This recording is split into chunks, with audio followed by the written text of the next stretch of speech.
Michael, do you believe in God, the Father Almighty, creator of heaven and earth? I do. Do you renounce Satan? I do. You have your plot points, midpoint, and climax ready. You want to get on with the screenplay by conceiving scenes. Never do that. You have to create sequences first. What is a sequence? How many sequences should your screenplay ideally have? And let's break down the sequences of one of the greatest movies ever, The Godfather. A sequence is a series of scenes connected by one single idea with a definite beginning, middle, and end. Screenplays are made up of acts. Acts are made up of sequences. And sequences are made up of scenes. Sequences are usually expressed in a word or two. A wedding, a funeral, a chase, an election, or a bank heist. It could be a short sentence too. A sequence holds essential parts of the narrative action. Much like a strand holds a diamond necklace in place. You can literally string a series of scenes together on it. The writer can get lost if he starts creating scenes before he plans his sequences. Either the length of the screenplay goes out of control, or it may result in boring sections here and there. So how many sequences should a screenplay ideally have? 8 to 14 is the general norm, but if your story calls for 18 or 20 sequences, then go for it. To understand sequences better, let us analyze The Godfather. The movie opens with one of the most memorable sequences, the wedding reception. It's 26 minutes long and contains 10 scenes approximately. It introduces all the key characters of Corleone family. It blatantly showcases Don Vito's power and clout. It clearly establishes his youngest son Michael's lack of interest in joining his father and the family ways. All the 10 scenes take place in their house during the wedding reception. A beautifully crafted sequence connecting us to the characters of the Corleone family. The horse's head. Don Vito Corleone sends his advisor Tom Hagen to the head of a Hollywood studio to persuade him to cast singer Johnny as the lead in the upcoming war film. Johnny is his godson and a popular singer who is going through a low in his career. But the studio head refuses to cast him and is unruffled by Tom's threats. The climax of this sequence blows your mind. If the first sequence establishes Don Vito's mild demeanor, the second one brings out his ruthlessness. This sequence has 4 scenes and lasts 7 minutes. Mind you, the story hasn't begun yet. The drugs proposition. This sequence lasts just 6 minutes and contains 3 scenes. In the first scene, Tom Hagen discusses the proposal of a drug dealer called Sollozzo who wants to meet Don Vito and collaborate with him. His eldest son, Sonny, and his advisor, Tom, are in favor of the drugs business since they see it as the future. If they didn't get into it, someone else would do it. Don Vito meets Sollozzo in the next scene. The offer is made, but Vito Corleone rejects it, saying that he didn't want children and the youth to suffer. And he would also lose all the support of the ones who respected him now. Sollozzo is mighty disappointed. He had all the support from the other mafias, but not this one. This is where the story begins. It's the inciting incident of the screenplay. Also note that if this scene had not taken place, then there is no story. It all begins here. Cause and effect starts with this scene. It occurs a bit late in the 37th minute of the film that's 2 hours 55 minutes long. The Assassination Attempt. Vito Corleone is shot. His security was compromised. His hitman Luca Brazzi, who was sent to keep a tab on Sollozzo, is killed. Tom gets kidnapped by Sollozzo and is threatened to convince Vito's son Sonny to accept the deal and provide political and legal support through their connections.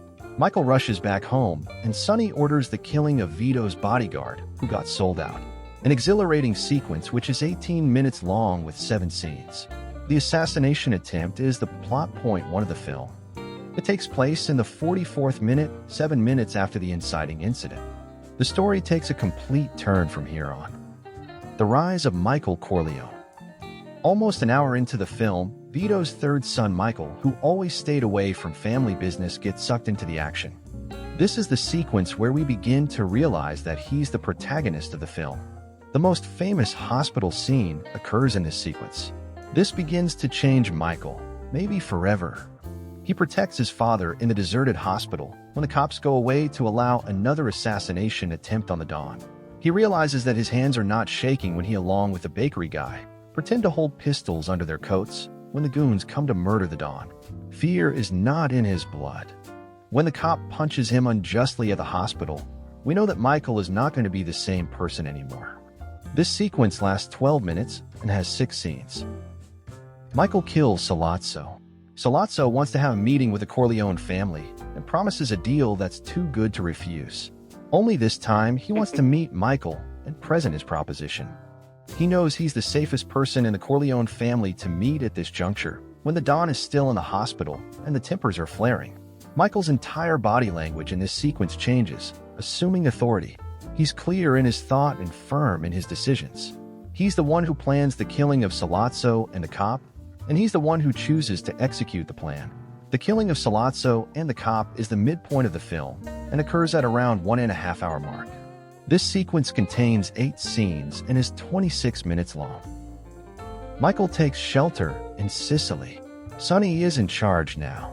Michael is sent to Sicily since the cops are on hunt for him. As the cops come down heavily on the underworld, the 5 families begin warring with each other and seek revenge for all the mess created by the Corleone family. Michael falls in love with a girl in Sicily and marries her during his stay there. This sequence comes as a relief to the audience, as it halts the violence which began with Vito getting shot. It's around 14 minutes long and has 6 scenes. Sonny gets killed. What's the lowest point of The Godfather? Michael is told of the death of his brother Sonny. In the very next scene, he watches as his new wife is blown to bits in an assassination attempt meant for him. 2 of the most important people in his life are gone in moments. This is plot point 2. Everything is lost. His brother gone. His new wife gone. His father has become weak and old. And the other mafia families are gunning for Michael. Seems like all is lost. Vito meets all the 5 families, and there's a truce. The Don realizes it was Don Barzini who was behind their downfall all along. This sequence has around 10 scenes and lasts 21 minutes. Plot point 2 takes place 2 hours into the film. Michael takes over the reins. The penultimate sequence brings him back and slowly establishes his authority as the new Don. He marries his old girlfriend and starts a family. He builds a new team around him and flexes his muscle with the old team. His father Vito is the new advisor.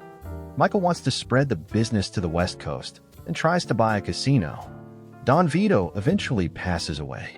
This sequence is 23 minutes long and contains 7 scenes. Baptism. Michael agrees to be godfather to his sister's child and attends the baptism ceremony. This sequence presents to us the irony of cleansing during baptism and the cleansing of the 5 families through their murders. Michael was waiting for this day for a long time. He had to finish off the others to regain power and supremacy. By now, he has become ruthless and powerful. A great example of character arc and transformation. The final sequence has a montage of the killings of the other Dons and 4 scenes. It's around 16 minutes long. The Godfather has 10 sequences in all and 75 scenes approximately. Here is a list of sequences of The Godfather. If you are writing your first screenplay, ensure that you break up your acts or story into sequences first. Remember, just like acts, sequences have a beginning, middle, and an end. Sequences give you a good grip on your story flow, length, pacing, and mood mapping. Hope this analysis helps young aspiring writers in some way. Don't miss the video on the 3-act structure. Links are given below in the description. And don't forget to like and subscribe.